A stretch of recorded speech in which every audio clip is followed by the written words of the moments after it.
Welcome back. Speaking track, I'm super excited. We are talking right now with Lindsay about meeting with Jason Hewlett because she got it in the auction, right? The NSA auction would have some great stuff with high profile people, and you can get it for super cheap or cheaper. Anyway, she's preparing to go see him. So can you tell me how long do you have? Do you have an hour? 2 hours. 2 hours. Oh my gosh. So this is super good for anyone, excuse me, who wants to meet with a high profile person who gets a certain amount of time and is able to say, okay, if I had this time with him, what kind of questions would help me make the biggest difference in the things that I'm doing as a speaker and even in my speaking business, right? Okay, so if you can help me it kind of in a bullet point way. I mean, I don't know. I know your way is more kind of lyrical and like talking through it. So that's probably going to be a better way for you to do it. But for us, just what are some of the things that you feel like are the key things? So one you said was your avatar, who you specifically would most resonate with your message. Is that right? Yeah, like I know my avatar and my person really well, but where that audience is. Okay, where the audience is and how do you find them? Yes, and with all of my ideas and material and just kind of going back and forth with it, some of the best, in his opinions, ways to convey the message with what my stuff is, Love. And what's your ultimate goal? Like when you get done with him, what are like the three things you want to have accomplished? I'm sorry, you can probably hear. What are the three things that you want to really, truly, like you walk away and you're like, my time, we nailed it. I was able to do this, this, and this. I want to feel more confident and more direction in my points and my future and more understanding in general for the field and kind of what to expect and things like that. Okay, that's a good one. Any others? I just feel like it's just been all really divine how it's all come about. And so I'm just kind of like open for what it's supposed to be, but I don't have this whole plan. I just feel like I've just been preparing in all the ways I can in the past, but now it just kind of is, I'm where I'm at and it is what it is. And I could always do more, but. I love it. And I love that you are making it a fluid experience. And if you feel to, I would let him know that at the beginning and say, you know what, I'm not sure exactly what I need to hear today. I know a few things, but I'm really open to the process of it, like what we can discover and what you can, as you go along, what are the nuggets that I'm going to be getting from here? So I'm just really open. And that way, maybe he'll understand that he's an active participant in this. He's not just Q&A. It's more of like, we're going to decide and figure out and explore this together. That's just a thought. Yeah, that's totally the vibe I'm looking for. I think he's would be great with that. So good. And he is so fun and so kind and so gracious. What a great person to go to. So fantastic. I'm just like, I am really nervous to go. And I'm glad like we just emailed last night because if I had buildup, I'd just be like ready, fighting the nails. I'm so glad. I'm glad you just went like, boom. All right, let's do this. And just let it be what it needs to be. I'm super proud. And it's like, tomorrow's really my only time. And I'm like, okay. Are you serious? Oh, it was so well because I had a few days and then I told him I was going to be at like girls camp. And so he was before the middle of August, he only had tomorrow then because anyway. I think it's worked out perfectly. So I feel like it's supposed to. I really do. I love it.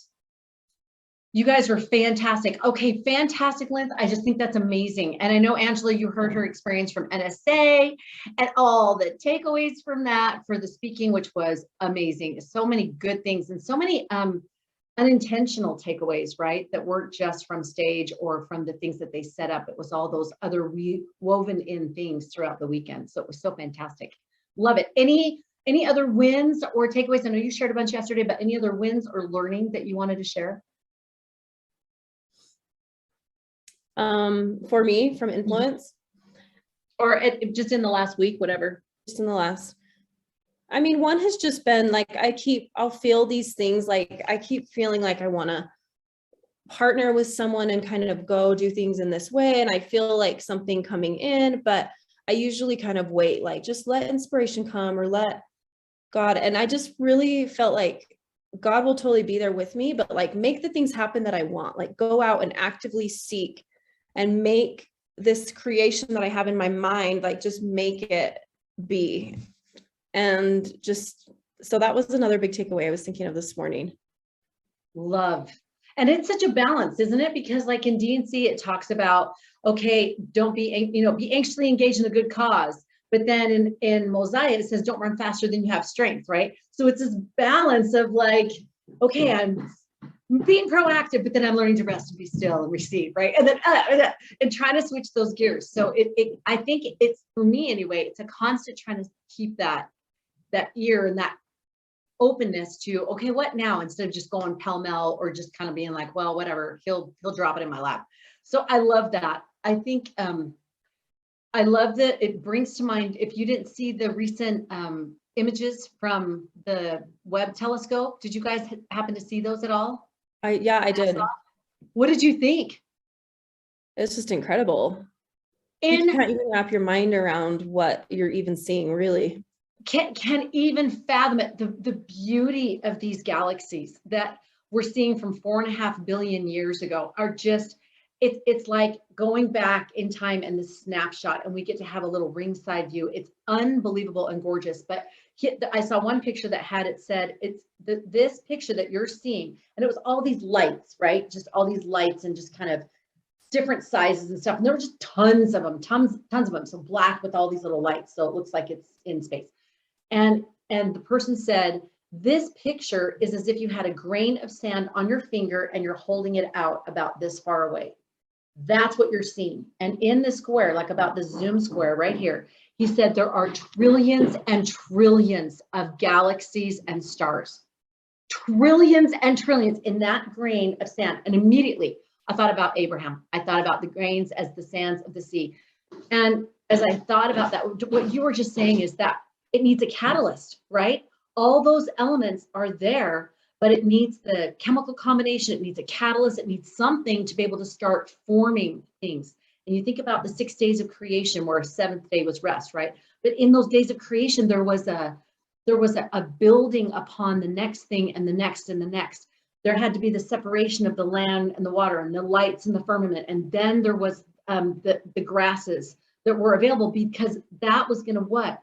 Nourish the animals and the fish and all the things that were coming. So as we choose what to do in the next step of speaking, right now, we are focused on just getting our feet wet, of being able to look at content and really get clear on what is our one big message and what is our signature stories and what's our signature solution and what is the thing that we feel in our soul to share. And I saw that over and over with NSA.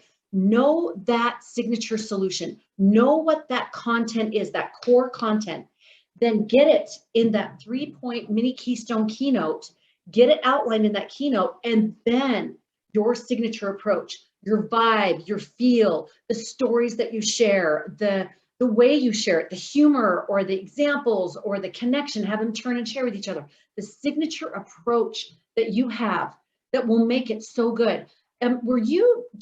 Were you part of NSA when Sylvie was there? De Justo, Lindsay, do you remember her? Yeah, wasn't that not that long ago? It was like a year and a half, 2 years ago. Well then no, because I've been in 1 year. I just barely. Just 1 year officially. Okay, she was the one that she's from Germany, and I saw her there and gave her a love and told her again how much I appreciated what she shared. But if you go in the vault, if an NSA, since you remember, I would go and check out Sylvie. And it's D''Gusto. And then if you want to look up anything, Angela, about her, she did this this speaking at our chapter, and I have never forgotten it. Out of all the people, I have never forgotten it. She was speaking, and she had us do an activity where, and she told us flat out, she said, you cannot copy this. She's like, if you copy it, my lawyer will send you a nice little letter, and then you will pay me a nice little royalty. I'm not kidding. But she had this, the Avery labels that have like 30 labels on a page. She had a paper that she gave everyone. It looked almost like a restaurant placemat. And she had different things that you could write down, like different things to describe you as a speaker and different things that described your message and blah, blah, blah, blah, blah. So then she had this paper, and then she had these labels. And she gave everyone the labels, and she said, you have, was it 3 minutes or something? It was something really short. she said, she was talking about first impressions that people have of you as a speaker. And she said, I want you to go and to each person in this room as quickly as you can, I want you to write on the label your first impression and then stick that label on their back. So she said, everybody go, 3 minutes. We're like hurrying. We're looking at someone, we're giving confident, I'm savvy, I'm professional, I'm warm, I'm whatever. And just boom, boom, boom, boom, boom, boom. And then sticking them on each other's backs. And then at the end, you had someone like you got someone and they took off the labels and then put it on that placematty looking thing. I still have it. I still have it. She said, this is so key because this is how people will feel about you as a speaker. This is the impression that you are giving off, and make sure that it's aligned with the way that you want to come across. So it's something to consider for yourself. Maybe ask a few friends or ask in the DTLC or ask each other, like, what are some of the things that would come across? What are some of the key words that, would happen there? And let's do that in just 1 second. But the point that I'm making is she did a signature approach, and I have never forgotten it, and I've kept it, and it was powerful. And she's even got a copyright on it, right? But she found a signature approach, and that's what I'm talking about. Make sure that it's aligned with who you are. I wouldn't use something like Sylvie's because that's not me, and I want to do something that's me. But guess what I used it for? I springboarded that when we were having a discussion before a couple of retreats ago. We're like, how can we connect the women in a new and fun way? And I shared that experience, and I said, we can't use that, but is there some way we could use a form of that because the connection was so great? And guess what? That's where the big poster paper was born, and the labels with their pictures on it, and then being able to connect each other with those little categories. And it's been so fun. So, and I'm not going to get sued, right? So think about that signature approach. So again, your one big message, your signature message, your signature solution, and your signature approach, and the signature stories that you're going to share. And just like I said yesterday, make sure those stories have a feeling and a shift, if at all possible. It's got to nail the point that you make. It can't just be just because it was a cool story or a fun story. It's got to nail the point and make it satisfying, so that when you've made your point and you tell that story, or you reverse it, you share the story and you make the point, you're like, nailed it. Like, ooh, it's in my soul. I got it.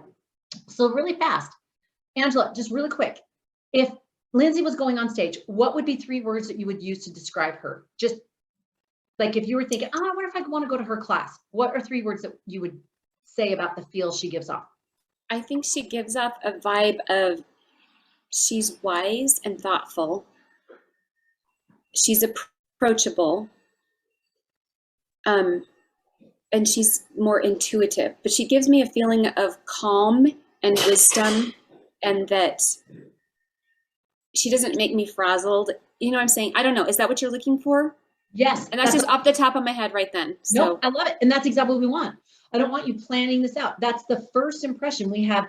It's the 7-Eleven rule, right? You have 7 seconds and people make 11 judgments about you.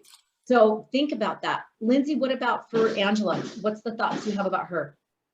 I would say you're very methodical, and also you come off very professional. You have a reason behind all of the things that you say, and just very open, communicative. Love, I love, and I would agree with all of the things that you guys have said. I'm going to add on additionally, and again, listen to this and just see, does that resonate with my brand? Is that in alignment with what it is with the feel that I want to give off and that I need to give to my audience avatar? So for you, Lindsay, I feel like empathy. There's just like an old soul feeling to you. Like when you look at people and you're listening, you're really listening. So I feel like you're like a deep soul. I feel like there's compassion, and I feel like you have street cred. Like there's just this feel about you of, I've been through things and I know things, and you're going to want to know the things that I know. That's the feel that I have from you. For Angela, I feel like she's been through hard things. She's been around the block and she knows what she's doing. I feel like you've got credibility. You know what you're talking about. And I feel like you still bridge that gap of, I'm still a parent. I'm still in the trenches, but I'm also removed enough that I can see the things that need to happen. And I've got the things that you're going to need. And that's one of the things that really comes off for me. Now, another thing to consider, sometimes we can project something and we may or may not want that. So in the sense of that, Angela, one thing I can feel from you is that, at least for me, and I'm a type 3 and a 1, so I know you're detailed and you're going to give me a lot of detail. So one thing to consider is to keep simplifying what you offer so that everybody can take those chewable chunks.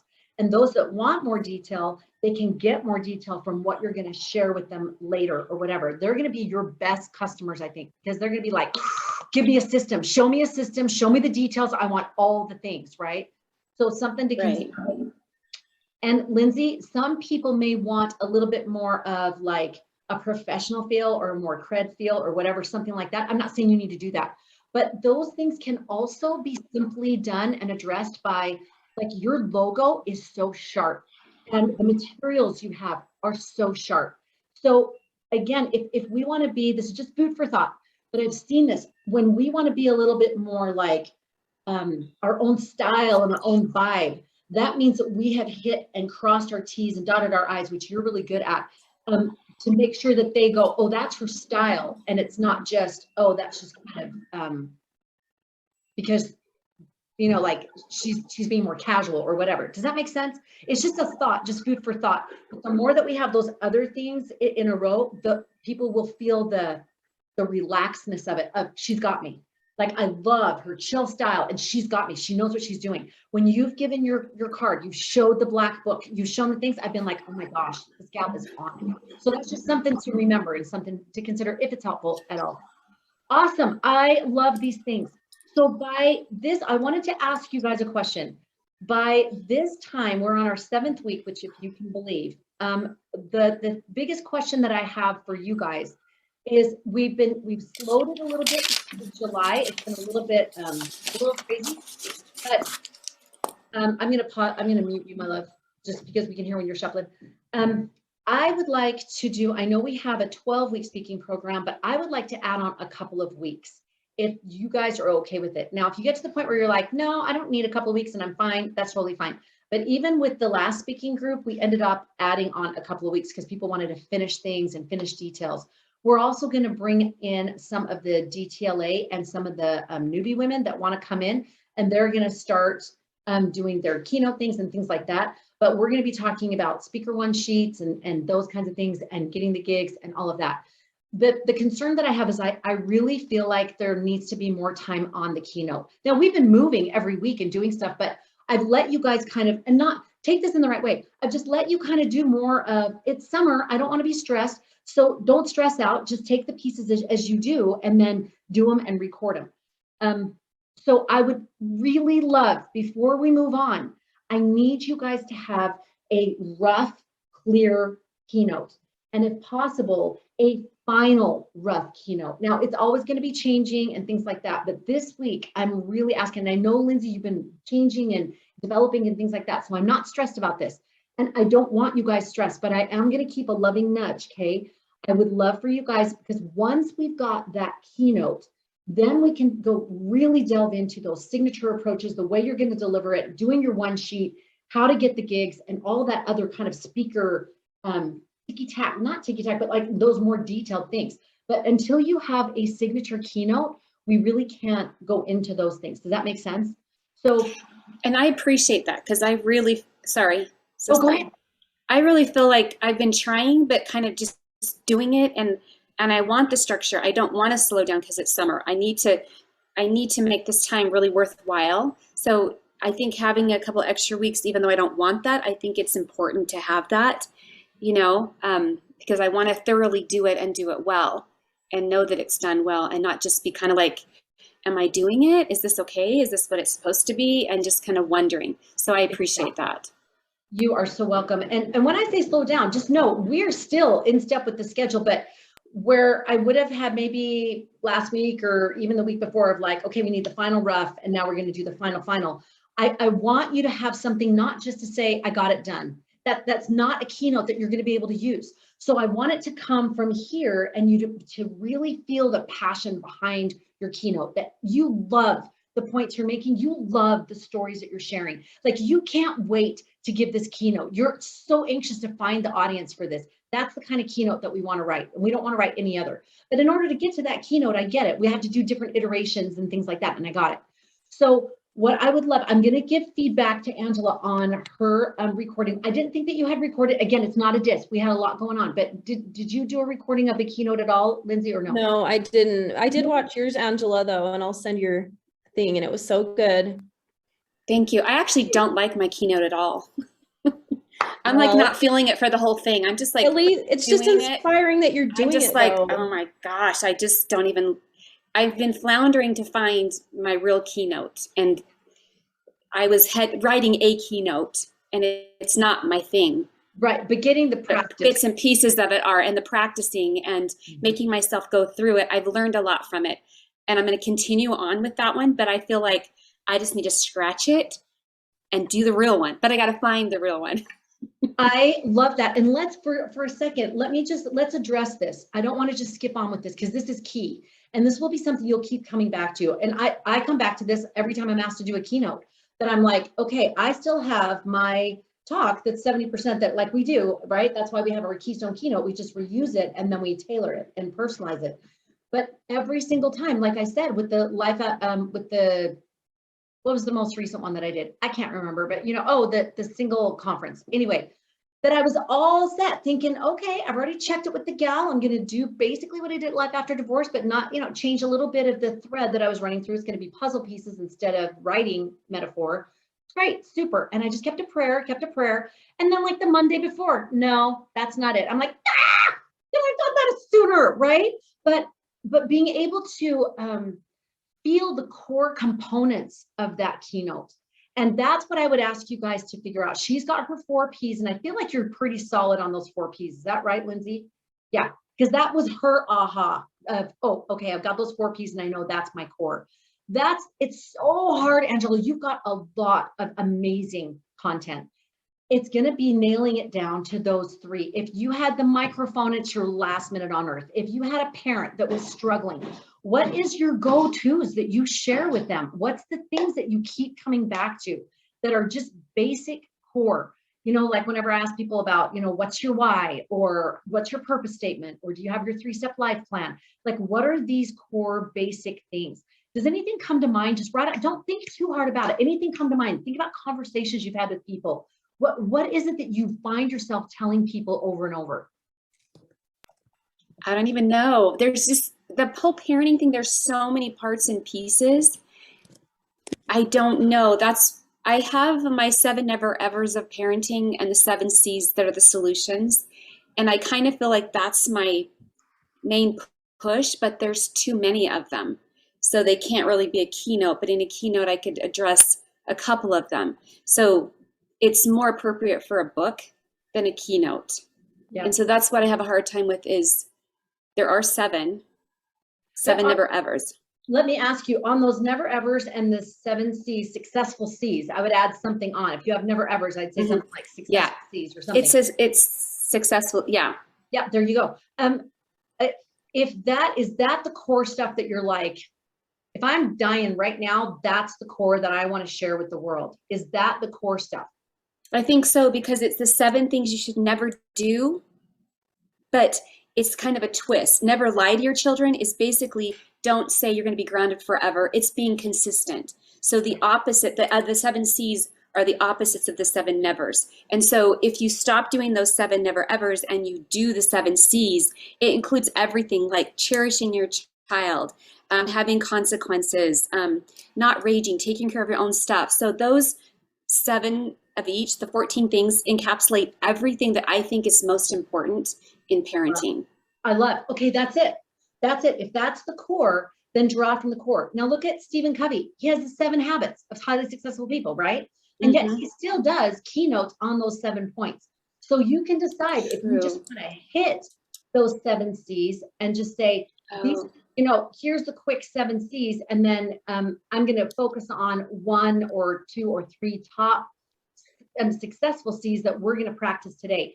And a way to do that, if you want to do a keynote that way, is to show pictures. Don't tell them the 7 the 7 never evers. Show pictures of what those never evers are, right? Or a story or something that's a very quick thing.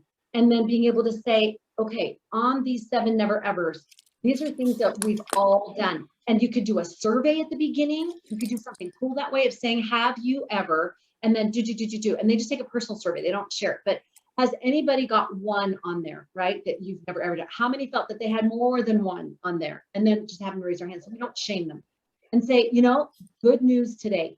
This is something stat. 97% of all parents, if not more, in their parenting and consistently, repeatedly.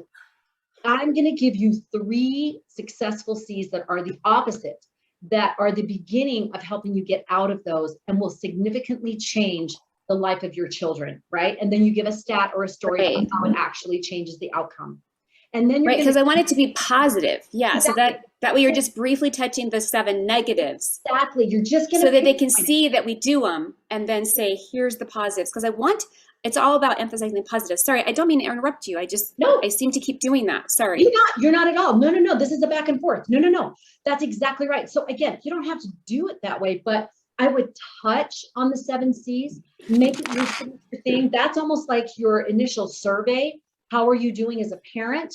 You know, how often do you do these things? Frequently, never, all the time, most of the time, whatever. Have them take that little personal survey, and then definitely so that you don't shame them, let them know everyone struggles with these in some form. So no, you're not alone. But that's not the problem. The problem is not that we do this as parents, and let them know that. The problem is that we don't know how to solve it. We don't know how to solve it and we're not doing it. Or we're doing it, but we're not doing it consistently. Those are the problems, right? Right. So if you can address that with them, hit the pain points at the beginning saying, everybody does this, don't feel bad, right? But only feel bad to the point of making it take action. Then you can say, I'm going to focus on these 3. And I have 7 solutions, but in the interest of time, we're going to go over 3. Or if you want to just focus on one signature one and go deep with it, you could also do that. Sometimes that can be really tricky because you've really got to keep their attention for that one point. So that means you've got to have 3 subpoints. But if you're like, I've got 3 subpoints that are killer, I could speak about this one core thing all day long. And if they only walk away with that one thing, sweet, you know, it's like the sticker thing or whatever, not you oughtas, but the good jobs, whatever. Anyway, The clicker thing, yeah. yeah, whatever that is with the little sticker thing and telling them great job. If that's the only thing they walk away with, hallelujah, right? So think about what that feels like for you. If there's 3 out of those 7, or there's 1 and there's sub points on the 1, but think what are those top ones that you're like, people, parents, this is going to change your life. It's going to change the life of kids. It's going to change your life. And you're going to see these results within the first day, 2 days, 3 days, whatever. I so invite you to approach your keynote that way. These parents, they feel bad. They don't want to be told they're wrong, but they know something's got to change. And then they want to know some tools and they want to feel good about themselves before they leave because they're getting up every day and they're making it happen, right? So those are just a few thoughts that I would encourage you to do in your keynote. So do you have any 3 points that are coming to you that you're like, those 3 points, that's it?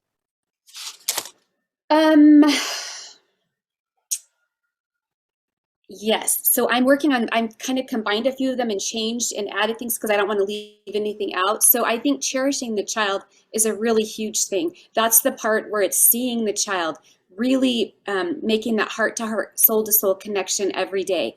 I think that's a huge part of everything because we are busy, we are trying, we are overwhelmed, and the kids are getting lost in the shuffle. There's even something called childhood emotional neglect, which is something that only happens when parents are going through struggles and relationship issues or working 3 jobs to keep food on the table. And basically it's the child who will be silent because there's no room for them to bring it up. They don't want to cause the parent more stress. And so I think we're just not realizing, because all of us have hard times. We're not realizing that we've got to stop and focus because our kids know we love them. Yes, they do. We're taking those few seconds a day at the core. But then so I think that's one of them. I love that. That cherish the child. I agree. Number 1. Now, what would be the action thing on that? Is that where you're going to say, think about how you spoke to your child? And then again, I can't emphasize enough, Angela, keep weaving and reassuring all the way through and say, Right, have right. some Angelaism that says you are the perfect parent for your child. Don't stress this. Don't take this as a diss. You're learning. There's no handbook. It's the first time through, even if you're on your 7th child, right? Every child is different. And so you're shifting the gears all day long. Just reassure them so that they'll stay with you and be like, I can do this. So I agree, cherish the child. And I think that idea of think about yesterday. Think about how you spoke to your kids yesterday and have a little slide. Again, you don't have to use any of this. This is just an idea, but have a slide that has a question. How many times did you say something positive? Think about each of your children. How many times did you say something positive and what was it? What was it about?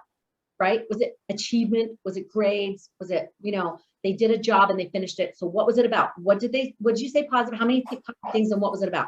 And then the second question, how many negative things did you say? And when I say negative, and I would encourage you to qualify it because like I said before, I had that little challenge to myself to speak positive to my children, which I'm pretty positive. They walk in the door and I'm like, hey, Lovin, and blah, blah, blah.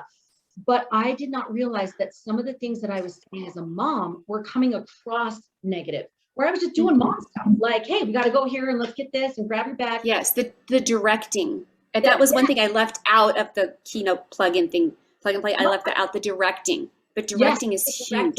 And maybe even, and this is something to consider, you don't have to do this, but maybe parent archetypes would help them with less talk of it. So a visual image, try in your keynote to think as much visual as possible. So for example, you could have, there's the commander parent, there's the dictator parent or whatever. And a dictator has such a negative connotation, so commander might be better. But there's the marshmallow parent, right? There's the whatever. You might have some archetypes that you create that would be really fun so that they can do a third party distance. So like when I did a play in college at BYU, it was about, it's called Blessing. And it was about a pastor who was sexually abusing his child and nobody knew about it, right? Well, this is such a hot button topic that the way that they went about it is they kept a third person barrier. So there was no furniture, nothing. It was a black set with all the black stuff. And even when like the main character was planting a plant, and this guy was so good, he took nationals. In fact, he's Scott Christopherson or whatever. Anyway, you see him all the time on the church movies and everything like that. But anyway, he even planting a plant, it was all imaginary, right? And then when we got done with our role, we would go upstairs. There was a door at the back of the stage, just a black stage. We would go out the door and walk down the stage and sit in the audience. Why do you think they did that? To distance from, to make it so that they could accept what was being shared. Otherwise it could get too heavy. And I sat down in the audience and the girl next to me just started sobbing. Oh my gosh, it was so tender. And I think if we had not done it that way, she could not have even opened up to that space. There had to be a buffer. So an archetype, kind of a fun way of going about this. And I think her personality lends a little bit more to the seriousness of it, even though you can tell funny stories. I think if you can maybe add a little bit of lightness to it so that these parents don't get so heavy about it, you don't have to do archetypes, but I think it might add a little funness to it. And then, so then when you're doing that, cherish the child, then you can do that little question, how did it go yesterday or whatever. You can have like a little name for that little exercise. And then you can maybe give those archetypes of maybe were you this kind of parent, were you this kind of parent, were you this kind of parent. Check and see as we go through just kind of what you're going in and out of. You don't have to, it may be. No, but I already have something I have 4 parent motives that I came up with that about a year ago. I felt like this huge download, and it's called, I got to get a better name, but it's 4 parent motives where you've got the helicopter parent and you've got the different types of parents. And it's, we can do the same thing. I can do the same thing as my next door neighbor for my child, but I'm doing it with a different motive. I'm doing it because I might look good, or I'm doing it because I want to be a really good parent. You're doing the same thing. And so it helps you. I have like a survey. So you go and you evaluate, why do I do what I do most of the time? And then the model is the authentic parent, which is the 5th one. So there's the 4 motives. And the 5th one is, we don't need to be any of those motives. We don't need to look good. We don't need to be the perfect parent. We don't need all of that. What we need is to be an authentic parent. What we're doing for our children. And I've got like fun little, I want to have somebody do graphic art and do a fun little representation for each of the 4 motives. And like so I could bring that in. Perfect. But I'm not sure that that's like kind of I guess I can do that quickly in a keynote, but it's either like a whole keynote or a whole book or something. Yes. I don't know. No, I would not go too deep into it. That's why I'm saying maybe take those motives and just say, you know, And just, on my podcast, I talk about the 4 motives of parents, and you're welcome to check that out. But for, right. you know, time purposes today, think about how you spoke to that child. There's 4 motive parents. I know about the helicopter. You know, they should be things that people could pretty much guess what you're talking about. Right. Say Like the director or the director or whatever, right? So the helicopter is always rescuing. Yeah. Exactly. Mm-hmm. So like in a sentence or two, you just introduce that and then Right. say, after they've gone through their day, you know, what was the positive, what was the negative? What kind of parent were you? And what kind of parent do you want to be? One of the best ways to shift your parenting is to just cherish your child. And a great way to do that is I have this, you know, whatever download or opt-in or whatever you can do. I don't know, whatever the thing is that you do. There's plenty in Cherish the Child.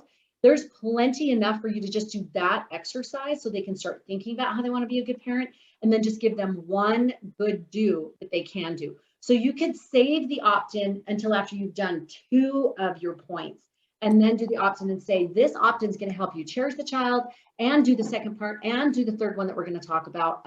So this one kind of covers it all. So that's up to you. So what would be the second thing that you'd want to share? What would be what?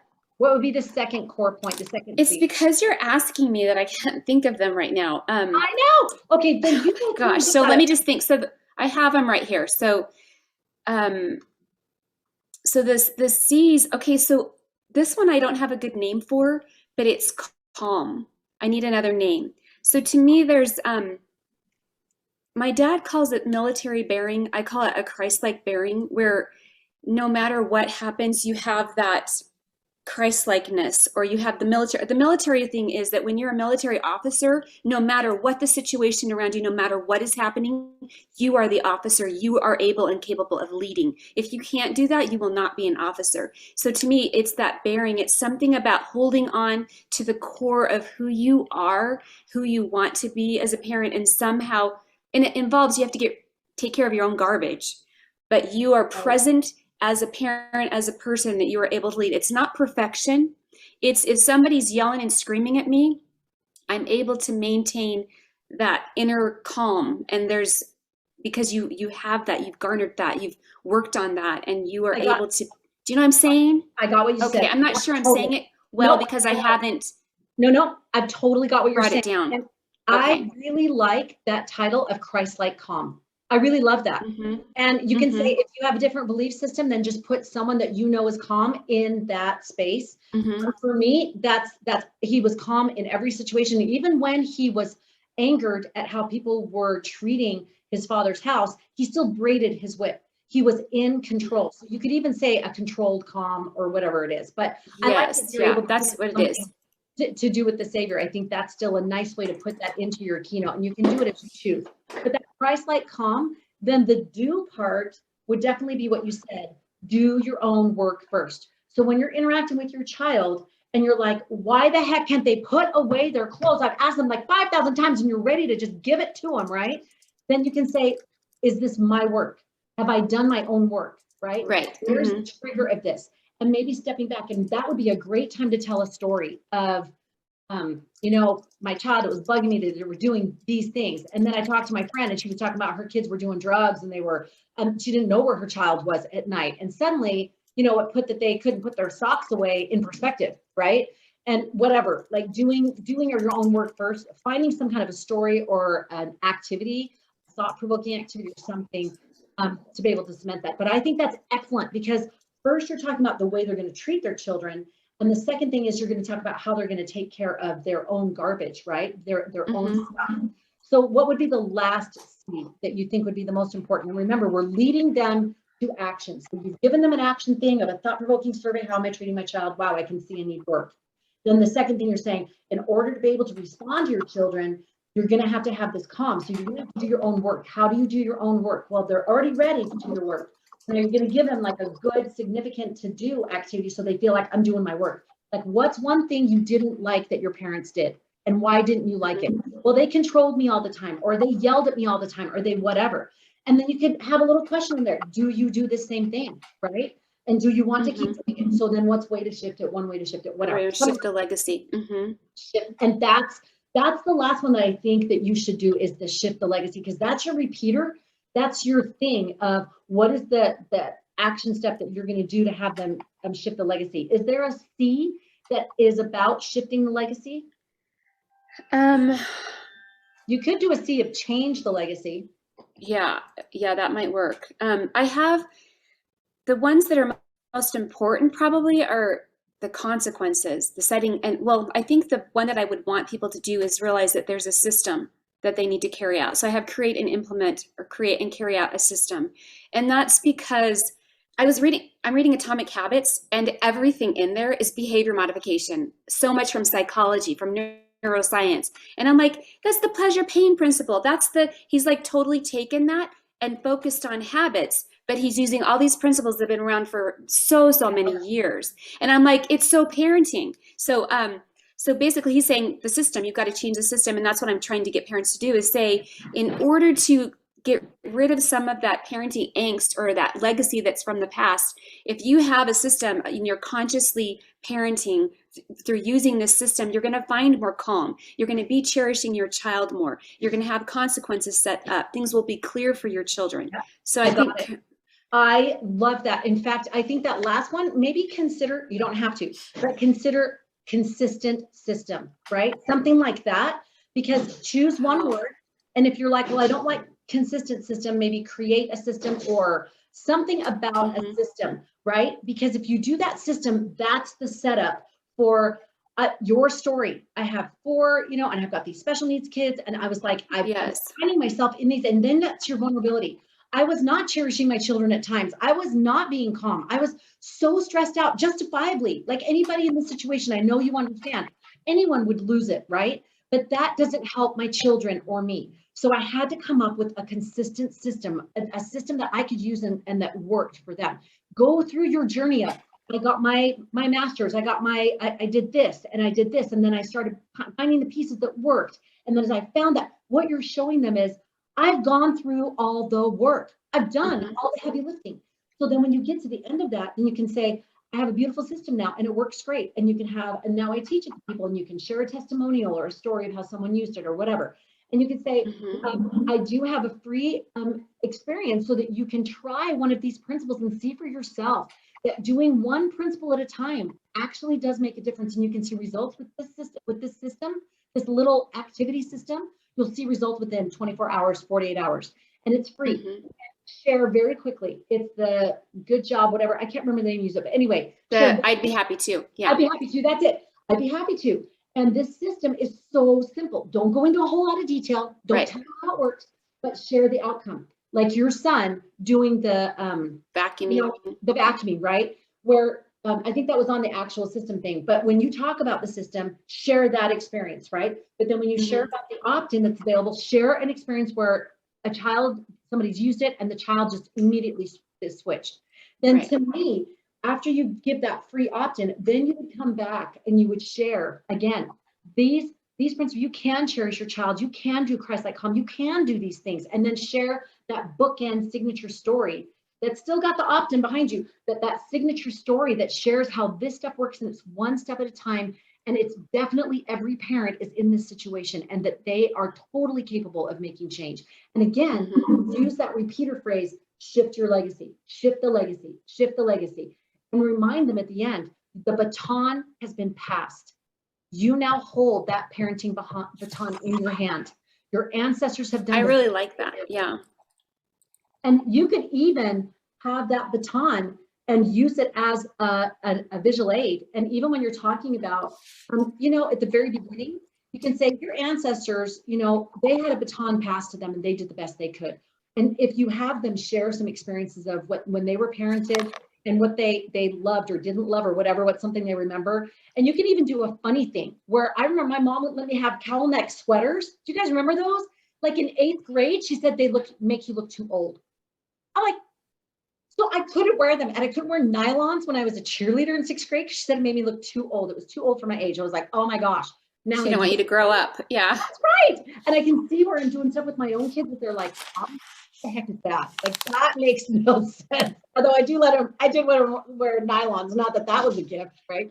But anyway, So if you can share, like, keep it light, share some funny stories, but I think if this sits with you, it does, don't use it if it doesn't. But if you bookended that and had that baton and say, you know what, it's all about legacies, right? It's our parenting legacy. We're living it, we're sharing it, we're a product of that legacy. What was the legacy that was passed down to you? Thing that you said, I'll never do this with my kids, right? And what was one that was passed down to you or something? And, or what is one thing that you love that your parents did? What's one thing that you didn't like that your parents did and that you want to do differently, right? So at the end, when you say the baton has been passed, pause, right? Let them feel the chills of that moment and say, you have all the things you need to do it, and start with All the power. I think that would just be a powerful keynote. I love it. Thoughts? Any feelings? I'm hoping I'm not. It feels really good. No, I really like it. It's so much better than the one I've been doing a fake job with. There are principles and things that I like, but there are principles and things that fit into the core stuff. Yes. And I just pulled some things out and tried to make a keynote. So it's I not my felt your core. lack of passion. You have, I mean, you're so credible and you're passionate about what you teach about, and you're so good. You can share like a boss. But I felt that. I felt the lack of that. My heart yearns for you to feel how wonderful you are, that you're even wanting to make a change. Kudos to you. I'm going to do that same thing, you know, like give you those kudos cash, right? That would be another cool thing to do. Oh, that would be fun to give them kudo cash while they're there. How many did felt like they did 5 and above of positive comments with their kids? And you come and you say, kudo cash. This is what we do in our system for our kids. Kudo cash, right? And you can even ask them later, how did you feel when you got that kudo cash? When we do something positive for our kids and catch them doing something good, it really does make a difference. And that's a nice soft way to get your system in there, right? And then when you're using stories, share some stories with, when I did a system with this one family, and this is what happened with them. And you can just do one piece. Do one piece. I'm going to give you a free piece today, right? All right. I know we've gotten a lot on you today, and I know you had to take care of the plumber, but Lindsay, anything for you? What I'll do is I've got these notes on your keynote. Do you even want me to share them? Do you want me to just wait until you write this out? Are you sure? Okay. Then I'll do a Marco Polo so we don't take. Perfect. Yeah. Do it here. Perfect. That sounds good. So for this next week, I'm asking you to write a final rough of your keynote. Okay. And Lindsay, you pretty much got it done, right? I'm asking you to take that Keystone keynote and do a final rough from hook to call to action to closing. Write that final keynote. And even if you want to bullet point it so it stays really streamlined, and then you flesh it out with a little paragraph of the story or the stat or whatever, that kind of a thing. Just really get it down to, I love this rough. I love what I'm sharing. And I love the stories that are showcasing it. I love the quotes that I'm sharing. It makes total sense to me. This is like me sitting and having a conversation with someone who's struggling. And I feel like this is just the boss, right? That's the kind of final rough keynote that I'm looking for. Now, if you need help with it, you just let me know, make an appointment. And if there aren't any appointments showing, just text me and I'll have Lemire open some up. So I want to make sure that you understand, are there any questions that you have on making that Keystone keynote? Any detailed questions about it? Like, well, I don't know which hook to use, or I don't know what the hook should be, or how do I bookend it? Or how long should each section be, or any of those things? We have the modules in the member vault, so go back and watch all the modules that we have up until now. If you haven't watched Cheryl Knowlton's, please go watch Cheryl Knowlton's. It's so good. If you haven't watched any, then please go back and watch those modules, because there's a lot of information that I've shared in those in the past. Are there any questions that you have on this? Right? I have two. Just really quick. Should I just start a whole new keynote then, or just continue on? Okay. The second question is, I remember seeing a recording of artists and a couple of others when they were doing one of their plugins, and I cannot find it anywhere. I've gone through all of the speaker track videos looking for it. I don't know if I'm missing it. I can't find it anywhere, but I know I saw it. Yes. Okay. So I don't know if I just can't find it, but I have looked and skipped and sped ahead through each recording, and I might have still missed it. But if we could, I really liked that because it gave me some, I was looking at you review them, and it was very helpful.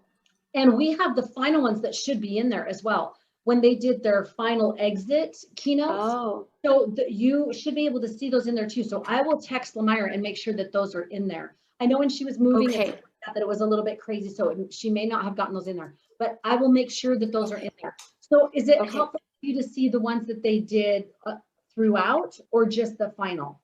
I think it would be just helpful to see it throughout because we can see the changes and what happened. I don't know. I just think it's really nice to double park next to somebody while they're getting that information and going through the process. I'll So, see if she can do all that we got, because we had people submit them to each other. So some of right. those, we don't necessarily have them. Yes. But what I'll do from here is that every time I ask you guys to submit to each other, please put me on the thread. And then that way we'll have Okay. copies of all of it for sure. So just go ahead and put me on the thread. When you Okay. do that final rough keynote, then next week when we meet, be prepared to share a section of that in our group right here. And I'm going to ask you to go ahead and be prepared to record the final next week. So the final as it is right now. And then we're going to start working on your speaker one sheet and then the 5 P's of performance and how to do your signature approach to these things. So as you're writing out your keynote, put that signature approach, that signature story, make sure you're keeping those beats. If you're not sure what those are and you need help with it, let me know. Marco Polo me or whatever and say, I can't decide between these 2 stories, which one's the most effective or whatever. Because I don't want you getting stopped and then you just leave it for 2 days. Keep it going so we can make sure we get you solid. Okay, so the final recording isn't due next week, but the really good final outline. Final rough keynote. And the reason why it's not a final is I want you to bring it, run through it with us, and then actually teach a little section. So I might look at something and go, teach me that story. Or, okay, tell me the section right here, because I want to hear more about that or what that is. Okay. So Okay. really get your, it's like a final, but it's your rough, because you're still going to make a little bit of changes and Right. stuff about the 5 P's and how to apply that with your signature solution, your signature approach, and your signature stories. You're going to be so mixed sick of the word signature. But anyway, any other questions? Lindsay, do you have any questions? No, I don't think so. Thank you. I have girls camp next week. Oh, shooby-doo. So Yes. I know I'm kind of bummed, but it's like Tuesday to Friday, kind of long. So I'll I'll listen to the recording. Do you think you could have a rough of it and send it to both of us by Monday before you leave? I don't think so, to be honest. It is just insane in July. But I want to be more on top of it. Sorry. Oh, you're totally fine. My sister's like in town this weekend and my kids are leaving and it's just like, you're going to want to be present. No, that's the whole thing with July. And that's why I'm like, let's just add on a couple of weeks.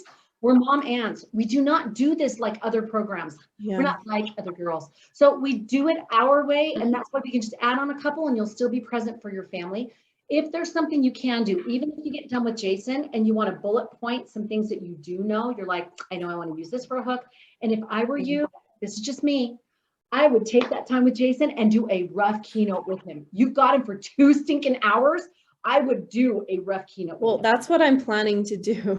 Yeah. I just pray for me that I'll have the energy and be able to do it all, because it's been crazy. You know how it's like we were gone and then we came back and then the family and then, you know. So much. I've had a headache. I don't ever have headaches. And I've had a headache because I just feel like this is just so much, in a good way. Like I'm not down on the floor or anything. It's just like, oh, this feels like a lot. But just know, do that 2-for thing then. If you're going to meet with Jason, I'm so glad that that's your idea, because I didn't have it on my notes when you had mentioned something earlier about what you were going to do with him. I absolutely agree. That's a one-time energy. You're going to sit with him, then get your keynote done with him, and then it's done. And then you just focus on it. You don't have to worry about it. Yeah. So I think it's actually sweet, totally intentional. I can't believe how perfectly it's all working out. Yeah. It's I awesome. love you, ladies. Thank you so much. Any questions, Marco me anytime, okay? Thank Okay. you. You're doing a great job. I love you.